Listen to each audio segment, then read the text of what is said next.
আস্তে আস্তে ভালো হয়ে যাওয়া যায়, খারাপ মানুষের সাথে থাকলে আস্তে আস্তে দুনিয়া কি এটা নিয়ম। দুনিয়ার দেখেন কোন বড় পদের একজন ব্যক্তি, ধরেন বড় মন্ত্রী, বড় মিনিস্টার, প্রাইম মিনিস্টার, রাষ্ট্রনায়ক, তাদের সাথে যারা থাকে পিএস, তাদের খাদের, তাদের সাথে থাকার কারণে কি তাদের কি অনেক নাম পাওয়া যায়, এগুলো আছে না? তাদের কি তাদের পিছনে কি ঘুরে ঘুরে তাদের পাওয়া যায়, কারণ ওই বড় বড় পদের লোক যারা আছে তাদের সোহবতে তাদের কাছে কাছে থাকে, এই জন্য কি তাদের কি মর্যাদা বেশি কি বেড়ে গেছে। চিত্ত এই শ্রেষ্ঠ মাস রমজান মাসের সাথে এই শাবান মাস থাকার কারণে শাবান মাসেরও দাম আল্লাহ তাআলা বৃদ্ধি করে দিয়েছে। সুবহানাল্লাহ। এই জন্য সুবহান আমি কার সাথে চলাফেরা করি, কার সাথে ওঠা বসা আদান প্রদান করি, এটা অনেক গুরুত্বপূর্ণ একটা বিষয়। আমি যার সাথে চলাফেরা করি এই লোকটা সৎ কিনা, সেই লোকটা ভালো কিনা নাকি খারাপ। যদি সব মানুষের সাথে আমার সম্পর্ক থাকে, আমি আস্তে আস্তে কি সতের দিকে ভালোর দিকে আমি যাব। ভালোর দিকে না যেতে পারবো ওই ব্যক্তির সাথে যতক্ষণ আমি থাকবো আমার দ্বারা কোনো অন্যায় হবে না, কোনো খারাপ কাজ হবে না। দুনিয়ার মধ্যে আমার প্রমাণ এই দেখেন যারা বিভিন্ন খারাপ রাস্তায় যায়, খারাপ কাজ করে শুরুতে চলে যায় না, যে কোনো একজনের মাধ্যমে একজনের সংস্পর্শ থেকে আস্তে আস্তে যায়। কথা বলা যারা বিড়ি খায় এমনি শুরুতে বিড়ি খায় না, দেখবেন যে কোনো একজনের মাধ্যমে আস্তে আস্তে অভ্যাস করছে। যারা গাঁজা খায়, যারা জুয়া খেলে, ইয়াবা খায়, মদ খায়, তারা কি শুরুতে শুরু করছে না, দেখবেন যে কোনো একজনের মাধ্যমে শিখছে, একবারে আস্তে আস্তে কি এগুলো করছে। যে কোনো খারাপ যারা ডাকাতি করে দেখবেন কি তারা শুরুতে শুরু করে আস্তে আস্তে হয়ে যাদের সাথে থাকে আস্তে আস্তে কি এগুলা করে। সংস্পর্শ সোহবত এটা অনেক বড় জিনিস, হাদিসের মধ্যে অনেক আছে। সোহবত থাকার কারণে মানুষ আল্লাহ তাআলা পরিবর্তন করে অনেক বড় উঁচু মাকামে পৌঁছে দিয়েছে। সুবহানাল্লাহ। ওইদিকে আমি গেলাম না, তো আমার বলার উদ্দেশ্য হলো এই শাবান মাসটা রমজান মাস শ্রেষ্ঠ মাসের সাথে থাকার কারণে আল্লাহ তাআলা এই মাসটাকে দাবি বানিয়েছেন। সুবহানাল্লাহ। শাবান মাসের শাবান অর্থটা একটা অর্থ হলো শাবান তো ছড়িয়ে পড়া, ছিটিয়ে যাওয়া, ছড়িয়ে পড়া। এই জন্য এই শাবান মাসকে শাবান বলা হয়। এই মাসে আল্লাহ তাআলা শুধু বরকত চতুর্দিকে ছিটিয়ে দেন। সুবহানাল্লাহ। বিশ্বনবী সরকার জালাম নবী মুহাম্মদ রাসূলুল্লাহ সাল্লাল্লাহু আলাইহি ওয়াসাল্লাম বলেন, শাহরু শাবান এই শাবান মাস হলো শাহরি, এই শাবান মাসটা হলো আমি নবীর মাস। সুবহানাল্লাহ। ওয়া শাহরু রমাদান শাহরুল্লাহ। আর এই শাবান মাসের পরের যে মাসটা রমজান মাস, এই রমজান মাসটা হলো আল্লাহ তাআলার মাস। সুবহানাল্লাহ। নবীজি হাদিসের মধ্যে বলেছেন শাবান মাসটা হলো আমার মাস, শাবান মাসটা হলো আমার মাস, আর শাবানের পরের মাস এই রমজান মাস, এই রমজান মাস হলো শাহরুল্লাহ, রমজান মাস হলো আল্লাহ তাআলার মাস। সুবহানাল্লাহ। বিশ্বনবীর সহধর্মিণী স্ত্রী উম্মুল মুমিনিন হযরত আয়েশা রাদিয়াল্লাহু তাআলা বলেন, বিশ্বনবী এই শাবান মাসে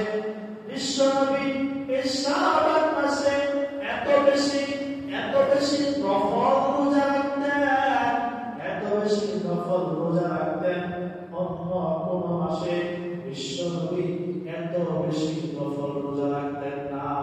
সুবহানাল্লাহ। এই শাবান মাসে নবীজি সবচেয়ে বেশি নফল রোজা রাখতেন। নফল রোজা কি রাখতেন নবীজির স্ত্রী হযরত আয়েশা। এটাই বলেন, আয়েশা বলেন যে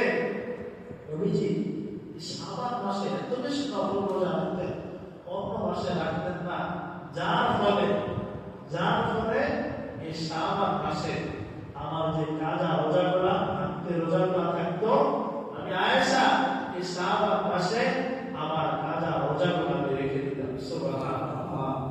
কারণ আপনারা জানেন যে রমজানের রোজা ফরজ। এই ফরজের সময়, রমজানের সময় মা বোনদের যে প্রতি মাসে যে একটা অসুস্থতা হয়, আয়াজ বলেন, বাচ্চারা যে নেফাস বলেন, ওই সময় কি রোজা রাখতে পারে না, ওই সময় কি রোজা রাখা নিষেধ। আয়েশা এটাই বলে যে রমজান মাসে আমার অসুস্থতার কারণে যে রোজাগুলো ভেঙে যেত, পরবর্তী দিকে রাখতে পারতাম না। কারণ নবীজিকে সময় দেওয়া লাগতো দিনের বেলা সময় দেওয়া লাগতো, কখন সময় দেওয়া লাগে বলা যায় না, এই জন্য আমি রোজা রাখতে পারতাম না। কিন্তু শাবান মাস আসলে নবীজি বেশি চাইতে বেশি রোজা রাখতেন, যার ফলে নবীজিকে দিনের বেলা সময় দেওয়া লাগতো না। এই সুযোগে আমি আমার ভাঙতে রোজাগুলা, কাজা রোজাগুলা আমি শাবান মাসে রেখে দিতাম। সুবহানাল্লাহ। প্যারা কাজে এই রমজান মাস আসার আগে মা বোন যারা শুনতেছেন, আপনাদের যদি ভাঙতে রোজা থাকে শাবান মাসের মধ্যে কি রেখে দিতে হবে। অসুস্থতার কারণে, হায়াত নাফাসের কারণে যে রোজাগুলা গত বছর যদি ভাঙতে হয়ে যায়, কাজা হয়ে থাকে, এই রোজা আসার আগে এই শাবান মাস থাকা অবস্থায় কি এগুলা রেখে দিতে হবে। রোজার মাস না, রোজার কি মাফ নাই, রোজা রাখতে হবে। এই অবস্থা, এই অসুস্থতার মধ্যে মাসে যে অসুস্থতা হয়, এগুলোর কারণে নামাজ মাফ। মা বলতেন কি নামাজ মাফ, রোজা কি নাই, মাফ নাই। এই সময় নামাজ না পড়লেও এই অসুস্থতার কারণে মাসে যতদিন যায়, 3 দিন থেকে 10 দিন যার যতদিন হয়, যে এই সময়টার মধ্যে যে নামাজ নাই, নামাজ যে পড়বে না, এই জন্য আল্লাহ তাআলা যদি এর আগে যদি নিয়মিত নামাজ পড়ে, এই অসুস্থতার কারণে যে নামাজ পড়তে পারবে না, যতদিন অসুস্থ থাকবে আল্লাহ তাআলা নামাজ না পড়বে নামাজের সওয়াব দিয়ে দিবেন। সুবহানাল্লাহ। নামাজ না পড়লে কি নামাজের সওয়াব পাইতে থাকবে, তবে কি নামাজের অভ্যাস থাকতে হবে। আগে থেকে নামাজ পড়া না, আর এই অবস্থাতে নামাজ নাই, যদি আগে থেকে নামাজ নাই পড়ে তো এই অবস্থাতে নামাজ নাই, তাহলে কি আবার সওয়াব পাবে। আগে থেকে নামাজ পড়ে মাশাআল্লাহ সব সময় এই অবস্থায় অসুস্থ হয়েছে, আল্লাহ তাআলার দেওয়া, আল্লাহ তাআলার দেওয়া কোরআনের মধ্যে আছে এগুলা, হাদিসের মধ্যে এগুলা আছে, মাসে আছে এগুলা, পারতেছে না। এই জন্য কি যে আগে থেকে পড়ে, এই জন্য এখন যে পড়তে পারতেছে অসুস্থতার কারণে, তারপর কি আল্লাহ তাআলা তাদের আমলনামায় নামাজের কি সওয়াব দিয়ে দিবেন। সুবহানাল্লাহ। কিন্তু রোজা অবস্থায় ওই সময় রোজাগুলা কাজা চলে যাবে, পরবর্তীতে কি রোজা কাজা রাখতে হবে। এই জন্য কি এই শাবান মাস থাকা অবস্থায়, এই রোজা আসার আগে যাদের ভাঙতে রোজা আছে, কাজা রোজা আছে, এগুলা কি রেখে দেওয়া। এই শাবান মাসে গুরুত্বপূর্ণ আমল হলো কি নবীজি নফল রোজা বেশি চাইতে বেশি কি রাখতেন। নবীজির সাহাবী হযরত উসামা রাদিয়াল্লাহু তাআলা আনহু, উসামা ইবনে যায়েদ রাদিয়াল্লাহু তাআলা আনহু, নবীজি উসামাকে অনেক মহব্বত করতেন, ইসলাম করতেন। উসামা ছিল ছোট বালক, হযরত হাসান হুসাইন নবীজির নাতি ছিল। হাসান হুসাইনের মতো নবীজি ছোট উসামাকে অনেক মহব্বত করতেন, ইসলাম করতেন। সুবহানাল্লাহ। উসামা ইবনে যায়েদ, এই উসামা এমন একটা নাম, উসামা এমন একটা নাম বর্তমানে পৃথিবীতে আজকের এই পর্যন্ত যারা সবচেয়ে বেশি পাওয়ারফুল, ক্ষমতাশীল, তারা উসামা নাম শুনলে তাদের শরীরের মধ্যে কম্পন সৃষ্টি হয়ে যায়। তাদের শরীরের মধ্যে কি কম্পন সৃষ্টি হয়ে যায়। সবচেয়ে পাওয়ারফুল আমেরিকা, তারা কি ভয় পায় উসামা নাম শুনলে। আপনারা জানেন হয়তো অনেকে কি জন্য, যে আমেরিকা 20 বছর আফগানিস্তানে হামলা করছে, 20 বছর যুদ্ধ করে এই ওসামা ইবনে লাদেন রাহমাতুল্লাহ আলাইহি ওনার দলের সাথে কি তারা পারে নাই, শেষ পর্যন্ত কি 20 বছর যুদ্ধ করে কি তারা পালিয়ে মদিনা চলে গেছে। 2021 সালে আপনারা জানেন 20 বছরে ওসামা ইবনে লাদেন রাহমাতুল্লাহ আলাইহি একজন মুসলিমদের জন্য, মুসলমানদের জন্য সুপার পাওয়ার ছিল, একটা নিয়ামত ছিল। তারা এতটা কি ভয় পায় শুধু ওসামা নাম শুনতে। ওসামা আমাদের বাংলাদেশও রয়্যাল এজেন্ট যারা আছে, নাস্তিক যারা আছে, ওসামা নাম শুনতে তারা বলে তারা। এই যে আমাদের দেশে একজন বক্তা আছে আলী হাসান ওসামা, আলী হাসান ওসামা অনেক বিজ্ঞ আলেম, ওয়ার্ল্ডের মার্কেটের মধ্যে ওয়ার্ন করে অনেক গরম বক্তৃতা দেয়, ওয়ার্ন করে। ওনা কিন্তু এই রয়্যাল এজেন্টরা এই যে গত কয়েক বছর আগে যে ওলামা কাউন্সিল যে হয়েছে ওনারা হয়েছে, ওনারা নিয়ে বারবার রিমান্ডে নিছে। আর জিজ্ঞাসা আপনার নাম ওসামা, ওসামা কা ও ওসামা থেকে আপনার সম্পর্ক নাকি? বারবার কি রিমান্ডে নিছে। ওসামা কে ওসামা শুনলে কি তারা ভয় পেত, এখন নাকি ওসামা শুনলে কি ওই পাশ্চাত্যের পশ্চিমা কি তারা ভয় পায়। এই ওসামা অনেক বালক ছিল, নবীজির সাহাবী এবং নবীজির নাতির মতো ছিল, অনেক মহব্বত করতেন। উনিও যুদ্ধের ময়দানে ওনার পিছনে থেকে অনেক বড় বড় আবু বকর ওমর অনেক বড় বড় সাহাবীদের নেতৃত্ব দিয়েছে জিহাদের ময়দানে। এই ওসামা ইবনে যায়েদ রাদিয়াল্লাহু তাআলা আনহুমা উনি নবীজিকে জিজ্ঞাসা করলেন, হে আল্লাহর রাসূল, এই শাবান মাস আসলে আপনি এত বেশি রোজা রাখেন কেন? কারণ কি এত বেশি আপনি রোজা রাখেন? অন্য কোন মাসে রমজান ব্যতীত অন্য কোন মাসে তো আপনি এত বেশি নফল রোজা রাখেন না, এর কারণটা কি, এর ইল্লাতটা কি? যখন নবীজি বলে যালিকা শাহরুন, এ ওসামা এমন একটা মাস ইউফলান নাস আনহু, যে মানুষ এই মাসের ব্যাপারে উদাসীন থাকে, গাফেল থাকে, ইবাদত বন্দেগী করতে চায় না। কারণ মানুষ মনে করে যে শাবান মাস আসছে, সামনে তো কি রমজান, এই রমজান মাসে কি বেশি বেশি আমল করব, বেশি বেশি ইবাদত করব, এই জন্য এই মাসটা উদাসীন মনে করে, গাফেল থাকে, বেখবর থাকে।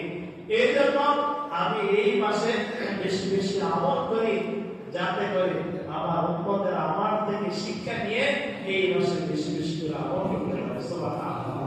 এবং নবীজি আরো বলেন, ওসামা হুয়া শাহরুন, এমন একটা মাস তুরফাউ ফীহি আমালু ইলা রাব্বিল আলামিন, এই মাসে বান্দার আমলগুলো ফেরেশতারা আল্লাহ তাআলা দরবারে উপস্থিত করে। সুবহানাল্লাহ।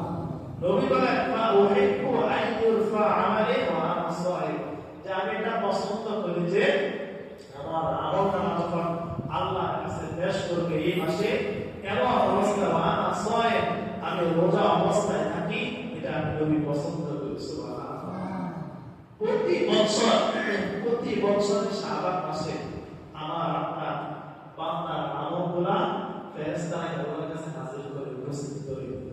ফেরেশতারা বলে, আল্লাহ আপনার অমুক বান্দা এই আমল করছে, রিপোর্ট বাৎসরিক প্রতি বছর এই শাবান মাসে নবী বলে আমার আমলনামা যখন আল্লাহর কাছে হাজির করবে, আল্লাহ যখন আমার আমলগুলো দেখবে আর দেখবে যে আমার বান্দা এই অবস্থা রোজা আছে, আমার জন্য রোজা আছে, তাহলে আল্লাহ আমার প্রতি আরো বেশি রাজি খুশি হয়ে যাবে। সুবহানাল্লাহ। দুনিয়ার নিয়ম দেখেন, দুনিয়ার নিজাম দেখেন, যে আপনি যদি কোনো একটা ফ্যাক্টরিতে কাজ করেন, আপনি সব সময় ভালো করে দায়িত্বশীল না, আপনি পরিপূর্ণভাবে কি কাজ করেন, হঠাৎ আপনি কাজ করতেছেন, একদিন আপনার মালিক এর পিছন দিকে দেখে গেছে, আপনার দেখে গেছে যে আপনি না খুব ভালো করে কাজ করতেছেন, খুব ভালো করে কাজ করতেছেন, তাহলে মালিক আপনার উপর খুশি হবে কি হবে না?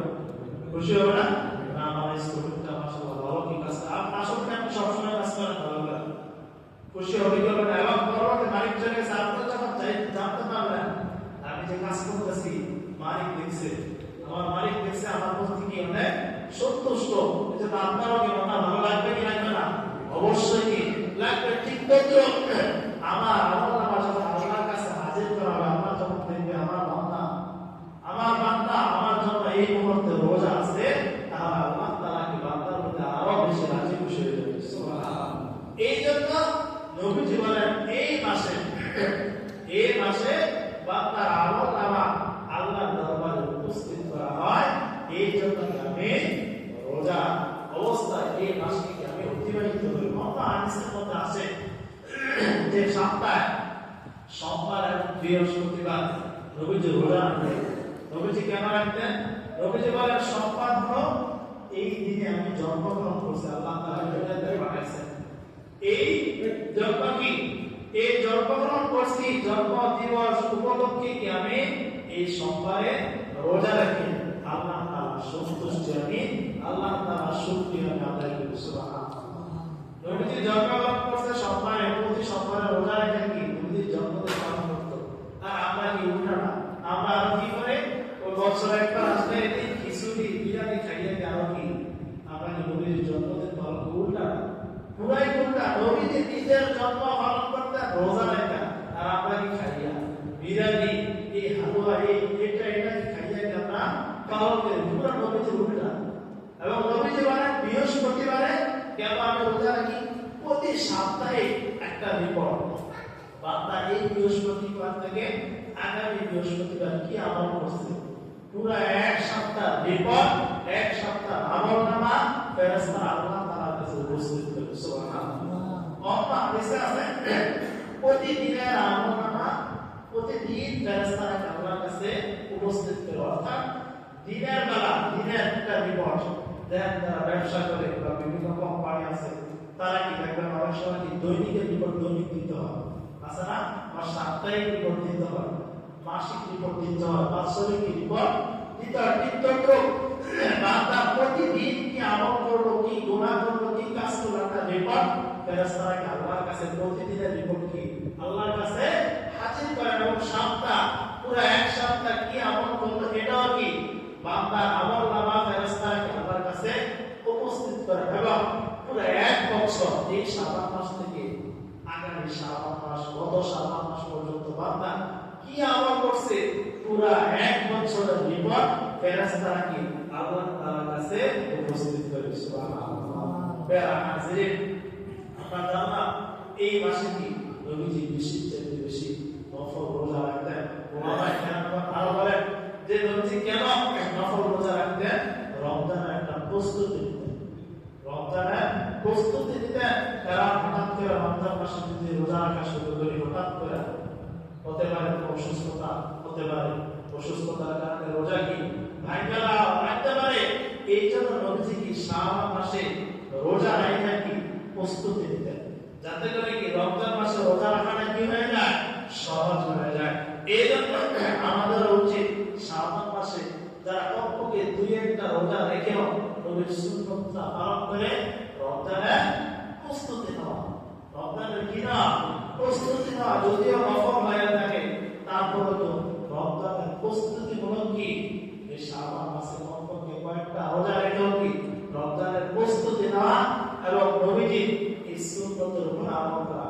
এবং নবীজি পুরো শাবান মাসে রোজা রাখতেন, কিন্তু শাবান মাসের শেষের দিক দিয়ে 28, 29, 30 এর শেষে রোজাগুলো রাখতেন, শেষে রোজাগুলো কি রাখতেন না। কারণ ইয়াউমুশ শাক শেষের রোজাগুলো হলো সপ্তাহের রোজা, সপ্তাহের দিন। এই জন্য কি নবীজি রাখতেন না। এবং মাসআলা এটাই শেষের দিকে কি রোজা না রাখা। আমাদের দেশে কি রোজা আমরা কি করি, শাবান মাসের শেষের দিকে আমরা রোজা রাখি। আমরা কি করে অনেকে আরে যদি চাঁদ উঠা থাকে, যদি চাঁদ উঠা থাকে আর যদি আমরা যদি না দেখা যাই তাহলে এটা আমার রোজা, আগামীকাল আমি রোজা রেখে রাখলাম। আর যদি চাঁদ না উঠে সমস্যা নাই, রোজা রেখে না। ইসলাম কেন সাপোর্ট করে? আপনি সুযোগের মধ্যে রোজা রাখবেন, সন্ধ্যার মধ্যে রোজা রাখবেন, চাঁদ উঠলে রোজা না উঠলে নাই। নবীজি এটা নিষেধ করছেন, ইসলাম এটা সাপোর্ট করে না। হাজিরে এই শাবান মাস আমাদের থেকে বিদায় নিয়ে চলে যাচ্ছে, রমজান মাস আসতেছে। আমাদের উচিত এই কয়েকদিন যে আছে আমাদের রমজানের প্রস্তুতি নেওয়া, রমজানের কি না প্রস্তুতি না। শ্রেষ্ঠ মাস আসতেছে, সর্বশ্রেষ্ঠ মাস একজন ইমানদার, একজন মুসলমানের জন্য কি এই রমজান মাসটা হলো ইবাদতের মৌসুম। ইবাদত করার, অল্প সময় ইবাদত করে বেশি লাভবান হওয়া, বেশি সওয়াব অর্জন করা একজন ইমানদারের জন্য সুবর্ণ সুযোগ আসতেছে। যেভাবে ব্যবসায়ীরা তারা মৌসুমের সময় কি তারা ব্যবসা করে, অল্প সময় ব্যবসা করে অনেক মুনাফা লাভ করে, ঠিক তদ্রুপ একজন ইমানদার মুমিন বান্দার জন্য অল্প সময় ইবাদত করে অনেক অনেক বেশি সওয়াব অর্জন করার মাস হলো এই রমজান মাস। এই জন্য রমজানের প্রস্তুতি নেওয়া, যে কোনো গুরুত্বপূর্ণ কাজে প্রস্তুতি আছে। দুনিয়ার মধ্যে দুনিয়া দেখেন আমরা যে কোনো কাজ করতে চাই প্রস্তুতি আছে। এসএসসি পরীক্ষা দেবে, গুরুত্বপূর্ণ পদ, এর আগে কত লেখাপড়া, কত প্রাইভেট, কত এই প্রস্তুতি নেয়। কোন একটা চাকরি করতে গেলে ভাইবা পরীক্ষা দিলে কত প্রস্তুতি। যে করে যে আমরা 5 ওয়াক্ত নামাজ পড়ে আমরা যা করছি বলে একটা নামাজের প্রস্তুতি, ঠিক তদ্র রমজানের প্রস্তুতি আছে। রমজানের কি আছে? প্রস্তুতি আছে। আমাদের উচিত এই যে কয়েকদিন আছে, কয়েকদিনে রমজানের প্রস্তুতি নাও। রমজানের প্রস্তুতি আমরা কিভাবে নেব? আমরা তো অনেকে আমাদের মধ্যে সাধারণ মানুষ যারা, আমরা অনেকে রমজানের প্রস্তুতি হলো যে রোজার আগে কিছু সোনা কিনে নিলাম, কিছু মুড়ি কিনে নিলাম, কিছু তেল আলু এটা কিনে নিলাম, কিনা করে আমি এবার রমজানের প্রস্তুতি। এটা আমরা মনে করি, কি বলেন সাধারণ মানুষ কি এগুলো মনে করে না। রমজান যেটা খাওয়ার জন্য না, রমজান তো কি খাওয়ার মাস না। এভাবে যারা ব্যবসা করে এই সোনা বোটের তেল এটা তার আগে থেকে গুদামজাত করে, গুদামজাত করে রমজানের আগে কি তাদের প্রস্তুতি। রমজান আসবো বাড়াই দেবো, রমজান আসবো কি বাড়াই দেবো, তাদের কি প্রস্তুতি, রোজার কি প্রস্তুতি। এই গুদামজাত করে তারা সিন্ডিকেট করে তারা এভাবে অর্থ উপার্জন করে সক্ষম তারা আরাম খাইতেছে, টাকা দিয়ে কামাই করতেছে, সিন্ডিকেট করা সব আরাম খাইতেছে, হারাম উপার্জন কি করতেছে। শুধু আমাদের দেশে বেশি রোজা আসলে কি গুদামজাত করে শক্তি, রোজার শক্তি বাড়ায় দেয়। অন্য রাষ্ট্রগুলোতে খুবই কম, তারা আরাম এই সময় কি দাম কি কমায় দেয়, দাম কি করে কমায় দেয়, যাতে রমজানে মানুষ কি খুব সহজভাবে মানুষ কি চলাফেরা করতে পারে, রোজা রাখতে পারে। আর আমাদের দেশে কি পুরা উল্টা। কারণ কি ও বড় বড় যারা পদে, যারা বড় বড় ব্যবসায়ী যারা, তারা কি পুরো তাদের ভিতরে কোনো সততা নাই, আমানতদারি নাই, তাদের ভিতরে তাকওয়া বলতে কিছু নাই, আল্লাহর ভয় নাই। যারা বড় বড় ব্যবসায়ী তাদের ভিতরে যদি আল্লাহর ভয় থাকতো, তাকওয়া থাকতো, তারা কখনো কি এই রমজান আসলে সিন্ডিকেট করে কি এই মালপত্রের কি দাম বাড়ায় দিত না। আল্লাহর ভয় নাই, নামে মুসলমান, মানে মুনাফিক মানে মুসলমান, মানে নাম দেয়া আছে মুসলমান, নাম দেয়া একটা কি মুসলমান। এমনি ভাবে যারা ব্যবসায়ী যারা মানে প্রস্তুতি নেয় রোজা, এমনি ভাবে আল্লাহর তাকাত আছে যারা রাজনীতিবিদ নেতা যারা, তারাও রমজান প্রস্তুতি নেয়। কেমনে নেয় আপনারা জানেন? তারা রমজান আগে তারা টার্গেট করে 10 রোজা অমুক ইফতার পার্টি করতে হবে, 15 রোজা অমুক জায়গায় ইফতার পার্টি করতে হবে, 20 রোজায় কি অমুক এতিমখানা যায় কি ইফতার পার্টি করে সোশ্যাল ফেসবুকে দিতে হবে। দেখো আমি ধর্মের প্রতি কি অনেক আবেগ, ধর্মের প্রতি কি আমি অনেক শ্রদ্ধা করে এগুলা করবো। একজন কি একজনের প্রস্তুতি না, একজন মুসলমানের রমজানের প্রস্তুতি এগুলো না। রমজানের 1 নম্বর প্রস্তুতি হলো আপনি আগ থেকে একবার খালেস পাক্কা নিয়ত করা, পাক্কা নিয়ত করা যে আমি এই বছর 30টা রোজা রাখবই রাখবো। আমি কি পাক্কা একবার নিয়ত করা, আমার যা কিছু হোক না কেন পাক্কা নিয়ত করে এলাকা। আপনার আগে থেকে নিয়তের মধ্যে যদি দুর্বল থাকে, এই রোজা আসলে রাখলাম কিছু রাখলাম বা কিছু আগে থেকে দুর্বল থাকে, তাহলে কি আপনি ওই সরকার আমার ধোকা দিয়ে কি আপনার রোজা কি আপনার বেশি রাখতে পারবেন। এই জন্য আগে থেকে পাক্কা নিয়ত করে এলাকা যে আমি রোজা রাখবোই, একটা রোজা আমি ভাঙবো না। এই নয় 1 নম্বর কি রমজানের প্রস্তুতি। এবং রমজানের আরো প্রস্তুতি হলো যে নিজেকে নিজে যাচাই করা যায়, গত বছর কেন আমি কয়েকটা রোজা রাখতে পারলাম না, 30টা রোজা কেন রাখতে পারলাম না, কি সমস্যা ছিল, এই রোজা আসার আগে কি সেই সমস্যাগুলো দূর করা, সেই সমস্যাগুলো দূর করে আগ থেকে প্রস্তুতি নেওয়া। অনেকে আছে রমজানে কাজকর্ম করতে পারে কিন্তু রোজা রাখতে পারে না, এই জন্য এই রমজান আগে আসার আগে কি প্রস্তুতি না, একটু বেশি কাজ করে না, যাতে রমজান থেকে আমার বেশি কাজকর্ম করা না লাগে, যাতে কি রমজান আমার বেশি কাজকর্ম করা না লাগে। এই জন্য কি রোজা আগে বেশি কাজ করে, বেশি কাজকর্ম করে বেশি টাকা উপার্জন করে রাখা, যাতে কি রোজা আমার ভাঙা না লাগে। এমনিভাবে রোজা আগে প্রস্তুতি নেওয়া যে কেন আমি গত বছর কেন আমি 30টা তারাবি করতে পারলাম না, কি সমস্যা, কি সমস্যা ছিল আমার, এই সমস্যাটা বের করে কি রোজার আগে কি সমাধান করা, রোজার আগে কি সমাধান করা। এমনিভাবে আমি গত বছর কেন আমি মানুষকে ইফতার করাতে পারলাম না, আমার তো টাকা আছে, আমাদের টাকা পয়সা আল্লাহ দিয়েছে, একদিন রোজার মানুষকে ইফতার করাতে পারলাম, কেন আমি পারলাম না, কি আমার সমস্যা, আমি কি বহির কিপটা, আমাকে আল্লাহ টাকা দিয়েছে কেন আমি করলাম না, কেন আমি একবার রোজার 1 টাকা বসতে কি কারণটা বের করা, রোজার আগে বের করা। গত বছর আমি কেন একটা কারণ বসতে পারলাম না, কারণটা কি? কেন আমি নবীর সুন্নি বলি, আমি নিজের সুন্নি বলি, তো নবীর সুন্নতে একটা কারণ বসা, আমি কেন বসতে পারলাম না? কি কারণ? এই রোজার আসার আগে এগুলা সংশোধন করা, এই সমস্যাগুলা কি দূর করা। গত রমজানে আমি কেন একটা খতম কোরআন করতে পারলাম না, একটা খতম কোরআন করতে পারলাম না? এই রমজানে এত দাম, এত ফজিলত শুধু কোরআনের কারণে। কেন আমি হতভাগা, কেন আমি হতভাগা, একটা খতম কোরআন কেন আমি করতে পারলাম না রমজান মাসে? এই রোজা আসার আগে কি এই যে এগুলা বের করে সমাধান করা। রোজার আগে কি সমাধান করে পাক্কা ভাবে কি রমজানে প্রস্তুতি নাও। তবে আরো যত সমস্যা আছে, গত বছর কেন আমি বেশি ইবাদত করতে পারলাম না, এগুলা যত সমস্যা আছে মোবাইলের কারণে বাড়ানি, তারা এই একটা মাসের মোবাইলে যাবে না। আমার বন্ধু বান্ধবদের জন্য পারি নাই, এই একটা মাস আমি বন্ধুদের সাথে চলাফেরা করবো না, আমার ব্যবসা বাণিজ্যের জন্য আমি একটা খতম দিতে পারলাম না, ভালো করে রমজান ইবাদত করতে পারলাম না, ব্যবসা বাণিজ্য কমাই দিব, চাকরি বাকরির জন্য, খেত খামারের জন্য সব কিছু কমাই দিয়ে রমজানের আগে প্রস্তুতি নিয়ে রমজান মাসে কি বেশি বেশি আমল করা। এই জন্য আমরা এই যে রমজানের আগে কয়েকদিন আছে, এই রমজানের আগে আমরা রমজানের প্রস্তুতি নিব। আল্লাহ সুবহানাহু ওয়া তাআলা আমাদেরকে বোঝার এবং আমল করার তৌফিক দান করুন। আমিন ইয়া রাব্বাল আলামিন।